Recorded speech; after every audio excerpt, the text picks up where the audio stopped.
दक्षिण इस्रायलमध्ये इराणच्या मिसाईल हल्ल्यामुळे आगडोंब उसळला आणि अनेक गाड्यांची राख झाली आहे। हल्ला झाल्यामुळे सायरन वाजले। सायरन नंतर लोकांनी सुरक्षित स्थळी पोहोचण्यासाठी धावपळ केली। सुदैवाने या हल्ल्यात कोणतीही जीवितहानी झाली नाहीये। दरम्यान या हल्ल्यानंतर लागलेल्या आगीचे, धुराच्या पसरलेल्या लोटांचे, जळणाऱ्या गाड्यांचे व्हिडिओ समोर आलेत। याआधी बेअर शेवा या झालेल्या हल्ल्यात रुग्णालय आणि तेल अवीवमधल्या इमारतींचं मोठं नुकसान झालं होतं, ज्यात 240 जण जखमी झाले। इस्रायलने त्यानंतर इराणच्या अणुऊर्जा प्रकल्पावर हल्ला केला, पण इराणने मात्र रेडिएशनचा धोका नाही असं स्पष्ट केलंय। इराणने इस्रायलच्या बेअरशेवा शहरातील सोरोका रुग्णालयावर हल्ला केला, ज्यात 40 लोक जखमी झालेत। सुदैवानं कोणतीही जीवितहानी झाली नाहीये, मात्र रुग्णालयाच्या इमारतींचं प्रचंड मोठं नुकसान झालंय। इराणने तेल अवीवमधील गगनचुंबी इमारतींवर देखील हल्ला केलाय। या हल्ल्यानंतर इस्रायलचे संरक्षण मंत्री इस्रायल कात्झ हे चांगलेच संतापले असून त्यांनी आता आयतुल्ला अली खामेनेई यांना लक्ष्य करून थेट संपवून टाकण्याचा आदेश लष्कराला दिलाय। इस्रायलनेही इराणच्या अराक अणुऊर्जा प्रकल्पावर हल्ला चढवलाय। दरम्यान इराणमध्ये आतापर्यंत 639 लोकांचा मृत्यू झाला असून 1300हून अधिक जण जखमी आहेत। व्हेनेझुएलाची राजधानी काराकासमध्ये राष्ट्राध्यक्ष निकोलस मादुरो यांच्या समर्थकांनी रस्त्यावर मोर्चा काढला। इराण, पॅलेस्टाईन आणि आसपास शांतता प्रस्थापित व्हावी यासाठी लोक इराणी झेंडे आणि आयतुल्ला अली खामेनेई यांचे फोटो घेऊन रस्त्यावर उतरले। इराणचे राजदूत अली चेगनी यांनी आणि व्हेनेझुएलाचे गृहमंत्री दिओसादो कॅबेलो हे देखील मोर्चात सहभागी झाले आणि त्यांनी इस्रायलवर टीका केली। व्हेनेझुएला आणि इराण यांचे संबंध गेली अनेक वर्ष घट्ट आहेत। विशेषतः माजी राष्ट्राध्यक्ष युगो शावेज यांच्या काळापासून हे संबंध अधिक मजबूत झालेत। इराण इस्रायल युद्धाच्या पार्श्वभूमीवर भारत सरकारनं ऑपरेशन सिंधू सुरू केलंय। या अंतर्गत इराणमध्ये अडकलेल्या 1000 भारतीय नागरिकांना आज रात्री दिल्लीत परत आणलं जाणार आहे। इराणनं विशेषतः भारतीयांसाठी आपलं बंद केलेलं हवाई क्षेत्र उघडलं असून मशहद इथून चार्टर्ड विमानांनी ही व्यवस्था करण्यात आली आहे। भारतीय नागरिक सुरक्षित असून त्यांना तातडीनं देशाबाहेर काढलं जातंय अशी माहिती स्थानिक अधिकाऱ्यांनी दिली आहे। दरम्यान इराणने भारताला इस्रायलनं केलेल्या हल्ल्यांची निंदा करण्याचीही मागणी केली आहे। तसंच भारतानं योग्य भूमिका घ्यावी, अन्यथा चुकीच्या गोष्टींना पाठिंबा मिळेल असं देखील इराणनं म्हटलंय। इराण आणि इस्रायलमधील संघर्ष आता फक्त लष्करी न राहता या युद्धाचा आर्थिक फटकाही बसतोय। इस्रायल दररोज सुमारे 6000 कोटी रुपये युद्धावर खर्च करतोय। फक्त 2 दिवसातच 12500 कोटी खर्च झाल्याचं समोर आलंय। बॉम्ब, इंधन, सैन्य यावर प्रचंड खर्च होतोय। त्यामुळे इस्रायलच्या आरोग्य, शिक्षण आणि विकास क्षेत्रावर त्याचा परिणाम होतोय। संरक्षण बजेट 2025 पर्यंत दुप्पट होणार असल्याचीही माहिती आहे। अमेरिकेनं इस्रायलला मोठा पाठिंबा दर्शवलाय। संरक्षणासाठी दरवर्षी हजारो कोटींची मदतही केली जाते। त्यामुळे या युद्धाच्या तेलाच्या किमतीवर, शेअर बाजारावर देखील जागतिक परिणाम होतोय हे पाहायला मिळतंय। इराण आणि इस्रायलमधील संघर्ष आता धोकादायक टप्प्यावर पोहोचलाय। या युद्धामुळे संपूर्ण पश्चिम आशियात आता अस्थिरता निर्माण झाली आहे। इस्रायलच्या सातत्यानं होणाऱ्या हल्ल्यांमुळे इराणनं अमेरिकेशी अणु कार्यक्रमावर चर्चा करण्यास स्पष्ट नकार दिलाय। दरम्यान अमेरिकेचे राष्ट्राध्यक्ष डोनाल्ड ट्रम्प लवकरच पुढील 2 आठवड्यात युद्धात सामील होण्याचा निर्णय घेऊ शकतात अशी माहिती व्हाईट हाऊसनं दिली आहे। त्यामुळे जगभराची चिंता वाढली आहे। नाटो देश आणि युरोपियन युनियननं देखील परिस्थितीकडे लक्ष ठेवून आहेत। ऑपरेशन सिंदूर नंतर भारतानं केलेल्या जोरदार हवाई हल्ल्यामुळे पाकिस्तानची चांगलीच तारांबळ उडाली। याच पार्श्वभूमीवर पाकचे उपपंतप्रधान इशाक दार यांनी कबुली दिली आहे। भारताशी केलेली युद्धबंदीची विनंती सौदी अरेबियामार्फत केल्याचं त्यांनी कबूल केलंय। सौदीचे राजकुमार फैसल यांनी भारताचे परराष्ट्र मंत्री एस जयशंकर यांच्याशी संपर्क साधून शांततेसाठी चर्चा केली। पाकिस्तान थांबलं तर भारतही थांबेल असं जयशंकर यांनी स्पष्ट केलं होतं। त्यामुळेच तणाव थोडाफार निवळला होता। पाकिस्ताननं पहिल्यांदाच याची उघड कबुली दिली आहे। त्यामुळे अमेरिकेच्या मध्यस्थीच्या दाव्यांना त्यांनी पूर्णपणे फाटा दिलाय। इराण इस्रायल युद्धात आता उत्तर कोरियानं देखील उडी घेतली आहे। किम जोंग उन यांच्या सरकारनं इस्रायलवर जोरदार टीका करत हे हल्ले मानवतेविरुद्ध केलेले गुन्हे आहेत असं म्हटलंय। त्यांनी अमेरिकेवर देखील आरोप केलाय। अमेरिका इराणचा स्वसंरक्षणाचा अधिकार नाकारते असा देखील आरोप त्यांनी उत्तर कोरियानं केलाय। उत्तर कोरियाचं हे विधान इराणला पूर्णपणे पाठिंबा देणारं असून जागतिक तणाव वाढवणार आहे। दरम्यान अमेरिकेचा आता संयम संपलाय अशा कठोर शब्दात डोनाल्ड ट्रम्प यांनी इराणला इशाराही दिलाय। त्यामुळे आता रशिया, चीन यासारख्या देशांची भूमिका निर्णायक ठरण्याची शक्यता आहे। शक्तिशाली हरिकेन एरिक या मेक्सिकोच्या ओआकास्का या राज्यात किनारपट्टीवर आदळलंय। किनाऱ्यावर येणारा हा हरिकेन सुरुवातीला कॅटेगरी 4 मध्ये होता, मात्र किनाऱ्यावर आदळल्यानंतर त्याचा जोर कमी झाला, ज्यामुळे तो कॅटेगरी 3 मध्ये गेला। त्यानंतर हरिकेनचं रूपांतर ट्रॉपिकल स्टॉर्ममध्ये झालं, ज्यामुळे जोरदार वाऱ्यासह मुसळधार पाऊस सुरू झाला. हरिकेनचं केंद्र अकापुल्कोपासून थोडं दूर होतं, त्यामुळे सुदैवानं शहराला फारसा फटका बसला नाहीये. वाऱ्याचा वेग ताशी 85 किलोमीटर इतका होता. हे वादळ कमी लोकवस्तीच्या किनाऱ्यावर धडकलं. पुढच्या 24 तासात देखील हे वादळ पूर्णपणे शांत होण्याची शक्यता आहे. पेन्सिल्व्हेनियाच्या चेस्टर काउंटीमध्ये एक मोठा अपघात झालाय. एका ट्रॅक्टर ट्रेलरनं ओव्हरपासवरून जाताना रस्ता चुकवला आणि तो पुलाच्या कडेवर अडकला. WPVIच्या व्हिडिओमध्ये ट्रक रस्त्याच्या कडेला लटकल्याची दृश्य कैद झाली आहेत. सुदैवाने यात कोणालाही दुखापत झाली नाहीये. मात्र सुरक्षिततेच्या दृष्टीनं त्या भागातील रस्ता बंद करण्यात आला. अपघात नेमका कसा झाला याचा तपास अजून सुरू आहे. हा ट्रॅक्टर ट्रेलर इतका विशाल आहे की त्याचं शेवटचं चाक पुलाच्या कडेला अडकलंय, तर ट्रेलरचा पुढचा भाग खालच्या रस्त्याच्या जमिनीला टेकलेला होता. मॅसेच्युसेट्समधील बेवर्ली रिजनल विमानतळावरून उड्डाण करताना एका छोट्या सिंगल इंजिन विमानाचा अपघात झालाय. WCVBच्या हेलिकॉप्टर व्हिडिओमध्ये विमान विजेच्या खांबाला धडकल्याची दृश्य चित्रित झाली आहेत. या विमानाचे अवशेष कुठे झाडावर लटकलेले दिसले तर रस्त्यावर विखुरलेले होते. या अपघातात दोघांपैकी एका वैमानिकाचा मृत्यू झाला असून दुसरा गंभीर जखमी आहे. अपघाताचं नेमकं कारण काय होतं याचा शोध सुरू आहे. स्थानिक प्रशासन आणि तपास यंत्रणांनी घटनास्थळी पोहोचत तातडीनं तपास सुरू केलाय आणि अपघातानंतर काही काळ संबंधित रस्ता देखील बंद ठेवण्यात आला. टेनेसी आणि नॉर्थ कॅरोलिनाच्या सीमेवरील ग्रेट स्मोकी माउंटन्स या भागात मुसळधार पावसामुळे भूस्खलन झालंय. या भूस्खलनामुळे इंटरस्टेट 40 हा महत्त्वाचा रस्ता पुन्हा बंद करण्यात आलाय. ही घटना माईल मार्कर 450 या भागाजवळ घडली आहे.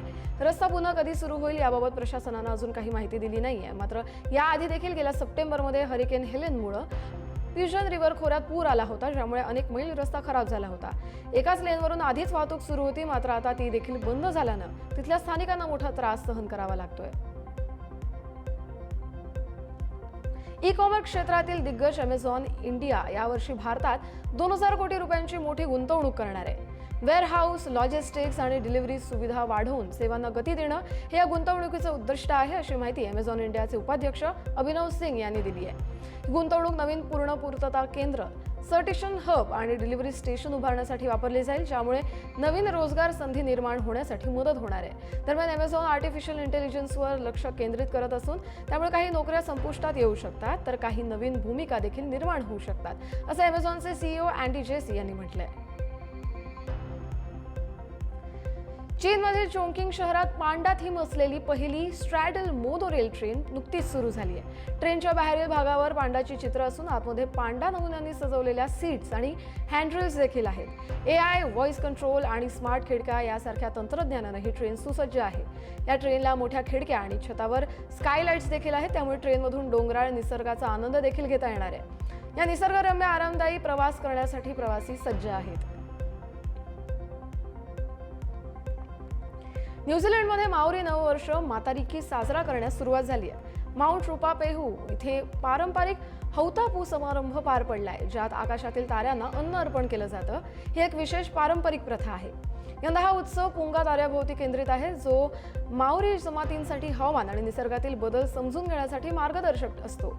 मातारिकीच्या दिवशी न्यूझीलंडमध्ये अधिकृत सुट्टी देखील दिली जाते. या दिवशी सगळे नागरिक एकत्र येऊन आपल्या पूर्वजांचा सन्मान करतात, नवे संकल्प करतात आणि निसर्गासोबतचं आपलं नातं घट्ट करतात.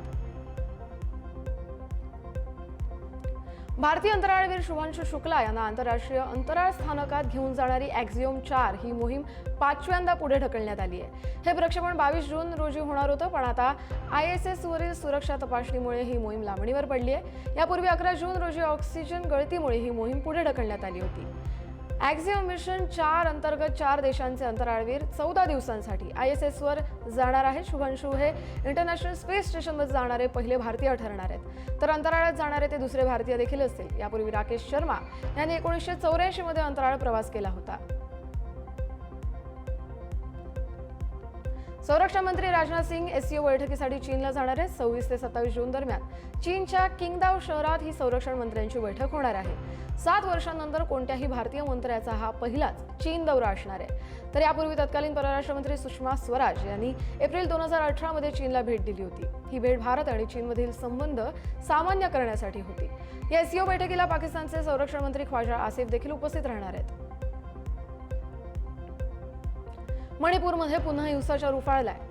चुराचांदपूरमध्ये हिंसाचारात एका वृद्ध कुकी महिलेचा मृत्यू झालाय. सुरक्षा दल आणि अज्ञात हल्लेखोरांमध्ये झालेल्या चकमकीत या महिलेचा मृत्यू झालाय.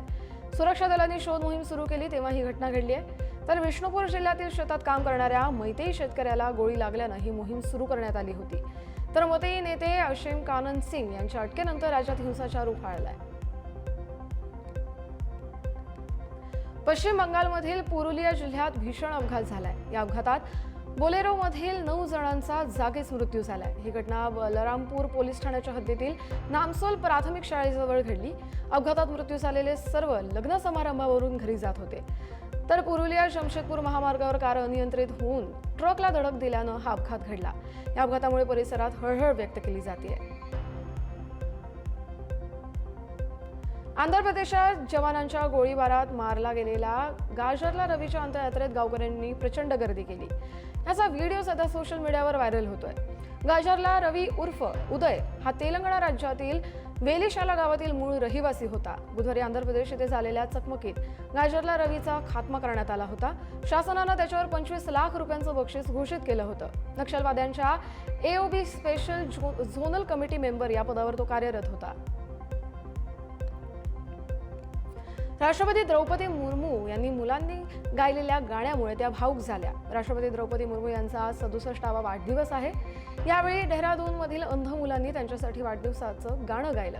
हे गाणं ऐकून राष्ट्रपती मुर्मू खूप भावुक झाले आणि त्यांचे डोळे पाणावले. मुलांमधील कला पाहून माझी कल्पना अधिक पक्की झाली की दिव्यांग मुलांमध्ये काही खास क्षमता असते, असं द्रौपदी मुर्मू यांनी नमूद केलं.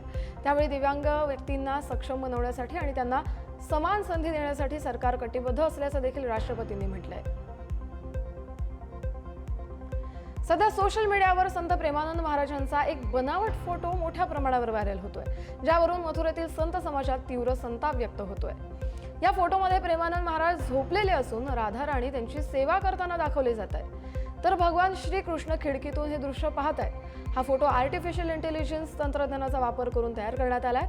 याबाबत प्रेमानंद महाराजांच्या शिष्यानं सायबर पोलिसात अज्ञात व्यक्तीविरोधात गुन्हा दाखल केला असून ट्रस्टने अशा बनावट फोटो, व्हिडिओ आणि ऑडिओपासून सावध राहण्याचा सल्लाही दिलाय. हे कृत्य प्रतिष्ठेच्या आणि कायद्याच्या विरोधात असल्याचं देखील ट्रस्टनं म्हटलंय.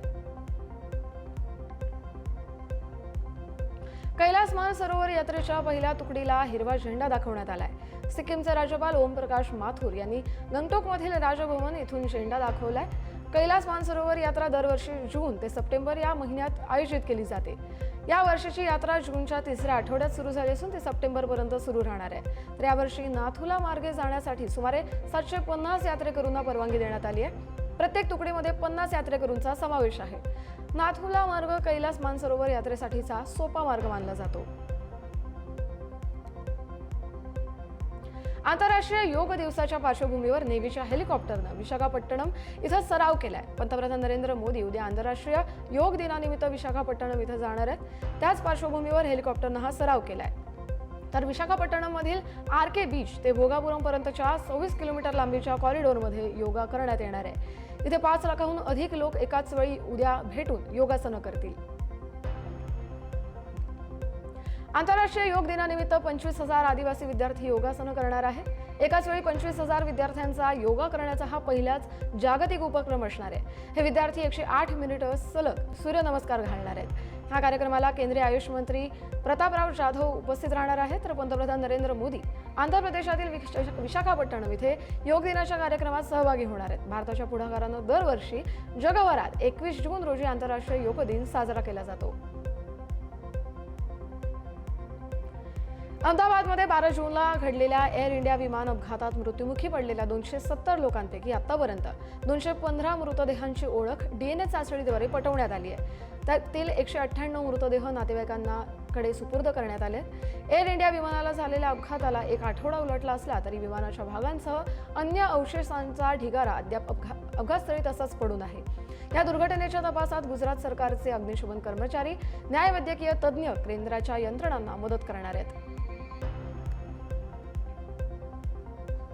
एअर इंडियाची आज 8 उड्डाणं रद्द करण्यात आली आहेत. यामध्ये 4 आंतरराष्ट्रीय आणि 4 देशांतर्गत उड्डाणांचा समावेश आहे.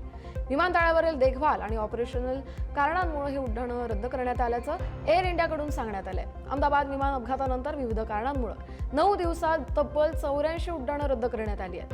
12 जून रोजी झालेल्या विमान अपघातात 270 जणांचा मृत्यू झाला होता आणि त्यानंतर प्रत्येक विमानतळावर विमानांची ऑपरेशनल तपासणी अधिक कडक करण्यात आली आहे.